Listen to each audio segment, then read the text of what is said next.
negative for Blue Hedgehog. But positive for Red Echidna. Red Echidna irrelevant. Welcome to MojoPlays, and today we're looking at some updates to classic video game characters that made everyone go, what the hell were they thinking?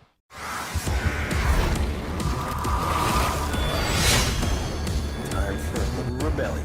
Before we continue, be sure to subscribe to our channel and ring the bell to get notified about our latest videos. Frank West, Dead Rising 4. Wait. Alright, some ground rules.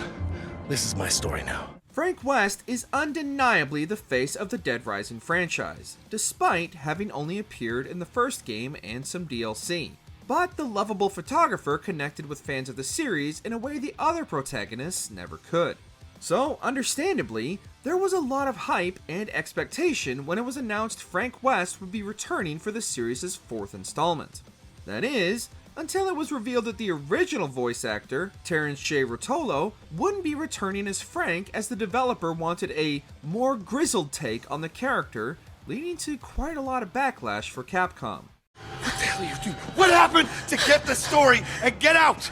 While the rest of the game ended up being a mostly average experience, with an inconsistent tone throughout, specifically when it came to Frank West in particular, who longtime fans found irritating and lacking the charm of the character's original incarnation. You just love making me look like an asshole, don't you? Shelob, Middle-earth, Shadow of War.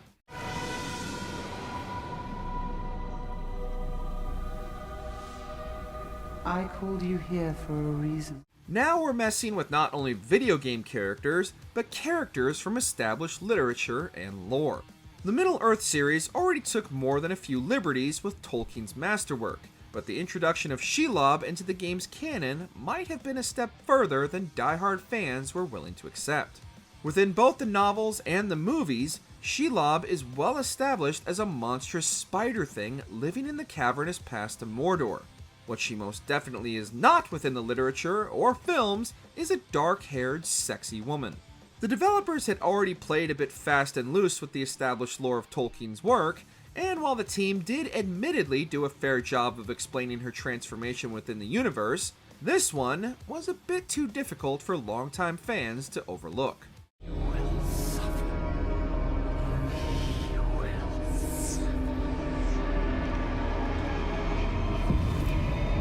Knuckles, Sonic Boom, Rise of Lyric. Let's jump ahead to the part where I ambush you.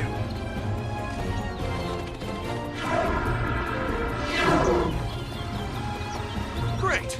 Metal Sonic has to show up right when Eggman is springing a surprise attack on us. In the mid-90s, Knuckles was the epitome of cool. His stoic nature and villain-turned-hero arc was one of the best things about the original Sonic games back on the Sega Genesis, and the character has retained a loyal fanbase ever since.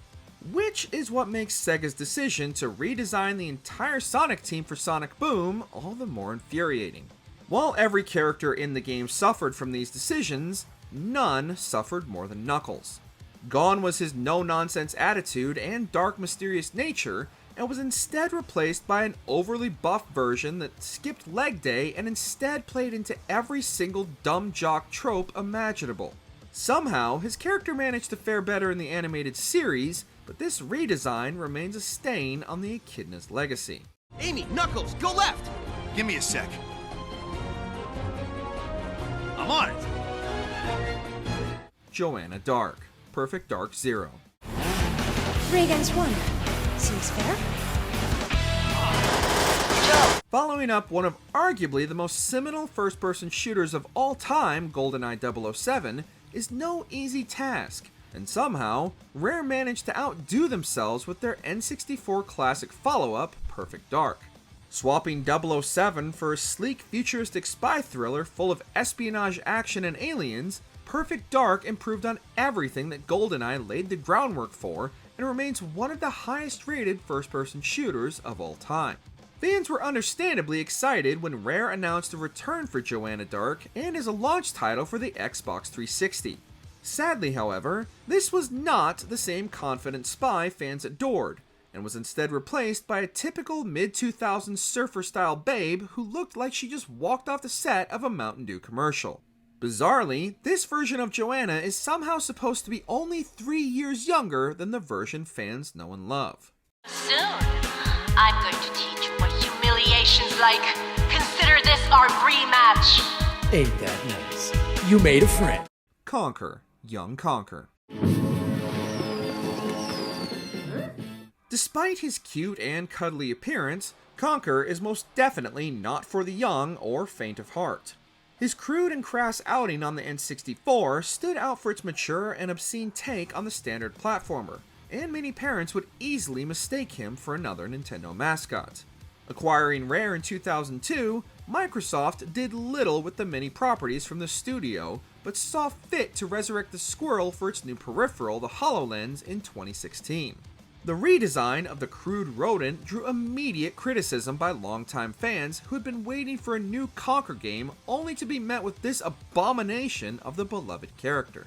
Thankfully, the game came and went, with many completely disregarding the title entirely, but young Conker remains one of the biggest insults to the character for fans of the 2-decade-old series. Do better, Microsoft. The win is right there.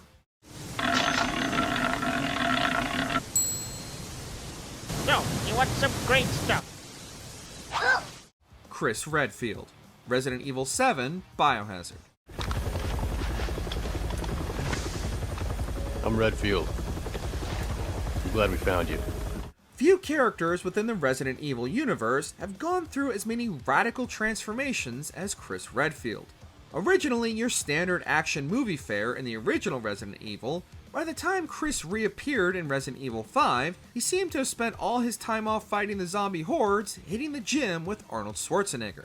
However, Capcom overcompensated the reaction to this new version of Chris by slimming him down again for his cameo appearance at the end of Resident Evil 7, ironically making him even more unrecognizable. Thankfully, Capcom managed to finally nail down a perfect balance of realistic but beefy with his appearance in Resident Evil Village, and this has widely been accepted as the best representation of the character since his incarnation. When does it end? What's that, sir? The mission? All of it. Samus Aran, Metroid Other M. A simple report, almost dull even, but it felt momentous to me. Samus Aran has undeniably gone through a number of changes over the years, but these redesigns were mostly reserved for the famed bounty hunter's instantly recognizable armor rather than the character herself. All of that changed, however, with the release of Team Ninja's take on the character in Metroid Other M. Instead of the confident and capable bounty hunter, fans were instead introduced to an overly emotional Samus who constantly second-guesses herself, and had to wait for direct orders before making any decisions, even if her life was in the balance.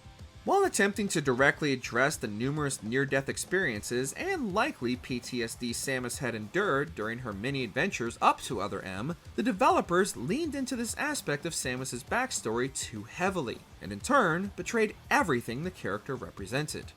Life, no matter what form it takes as it's born into this often cruel universe, should not be tampered with. Bomberman Act Zero. Throughout the mid-2000s, there was a trend in which developers felt the need to take whatever were once cute and recognizable characters or mascots and give them a dark and edgy makeover. And by far the most egregious of this trend was Bomberman Act Zero. Gone was the cute, bubbly, and colorful Bomberman, replaced by a generic robot android power mech, and the vibrant worlds were instead replaced with bland dystopian arenas barely distinguishable from one another. The gameplay itself remained largely unchanged, but fans couldn't overlook the drastic changes to the beloved character, and this bomb remains an unexploded dud in the Bomberman storied history. You win. Your lane. Dante, DMC, Devil May Cry. Who are you? What do you want? You were careless. You left a trail. Now he's on to you. What are you talking about? Who's on to me? The backlash for this one was swift and immediate. With development of the renowned hack-and-slash series switching from Capcom to Ninja Theory, the developer decided to update the character to near disastrous results. Many bemoan not only the character's lack of stylish white hair, but also the changes to his character, which changed his laid-back and cool attitude to a more unlikable asshole than a cocky demon hunter the series had been known for. Adding insult to an already frustrated community, Ninja Theory seemed to throw shade at fans upset over the redesign and openly mocked them with Dante donning a white wig and proclaiming, "Not in a million years." Fan backlash over the new Dante, or as the community dubbed him, Dante, caused many to overlook what was a decent game in its own right.